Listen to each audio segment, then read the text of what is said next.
గుడిలో బాగి అమర్కి ఎదురుపడిన తర్వాత అమర్ బాగి మీద మండిపడుతూ ఉంటాడు. తనని ఒక్క మాట కూడా మాట్లాడనివ్వకుండా ఇన్ని సంవత్సరాలు మనం ఎలా ఉన్నామో కూడా తను పట్టించుకోలేదు, చచ్చామో బతికేమో కూడా పట్టించుకోలేదు, వెళ్ళేటప్పుడు ఎవరికి చెప్పలేదు, లెటర్ కూడా రాయలేదు. అటువంటి వాళ్ళ గురించి మనకు కూడా ఆలోచించాల్సిన అవసరం లేదు అని చెప్పి అమర్ పిల్లల్ని తీసుకుని అక్కడి నుండి వెళ్ళిపోతాడు. బాకి అమర్ మాటలకు చాలా బాధపడుతుంది. ఇంటికి వచ్చిన తర్వాత పిల్లలు రాతోడ్ మన బుజ్జమ్మ ఎలా ఉంటుందో చూడాలని ఉంది, వెంటనే బుజ్జి తల్లిని చూపించమని మిస్సమ్మకు చెప్పు అని పిల్లలు రాతోడ్ని అడుగుతుంటే, ఇప్పుడు నేను మిస్సమ్మకి ఫోన్ చేస్తాను అని చెప్పి రాతోడ్ బాగీకి ఫోన్ చేస్తాడు. పిల్లలు బుజ్జమ్మని చూడాలని అడుగుతున్నారు అని రాతోడ్ అంటూ ఉంటాడు.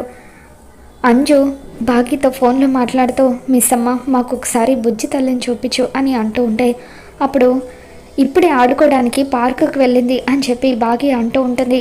అయితే ఆ పార్క్ ఎక్కడో చెప్పు మిస్ అమ్మ, మేము ఇప్పుడే అక్కడికి వస్తామని చెప్పి పిల్లలు అంటారు. దాంతో బాగీ నేను కూడా అక్కడికి వస్తున్నానని చెప్పి పిల్లలకు అడ్రస్ చెప్తుంది. తర్వాత ఒక చోట ఆరు పాప ఆడుకుంటూ ఉంటే బాకి అక్కడ పిల్లల కోసం వెయిట్ చేస్తూ ఉంటుంది. నలుగురు పిల్లలు కూడా రాతోడిని తీసుకుని పార్కుకు వస్తారు. మిస్ అమ్మ మన బుజ్జి తల్లి ఎక్కడ అని చెప్పి అమ్ము, ఆనంద్, ఆకాష్ వీళ్ళంతా కూడా అడుగుతూ ఉంటారు. అదిగో అక్కడ బాల్తో ఆడుకుంటుంది అని చెప్పి కాస్త దూరంగా బాల్తో ఆడుకుంటున్న ఆరు పాపని బాకి చూపిస్తూ ఉంటుంది.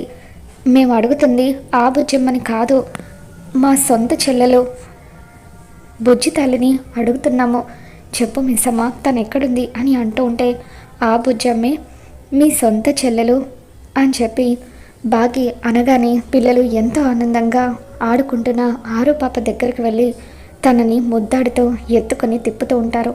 మరి రాబోతున్న ఎపిసోడ్లో ఏం జరగబోతుందో మళ్ళీ మన ఛానల్లో తెలుసుకుందాం. ఈ వీడియో మీకు నచ్చినట్లయితే తప్పకుండా లైక్ చేయండి.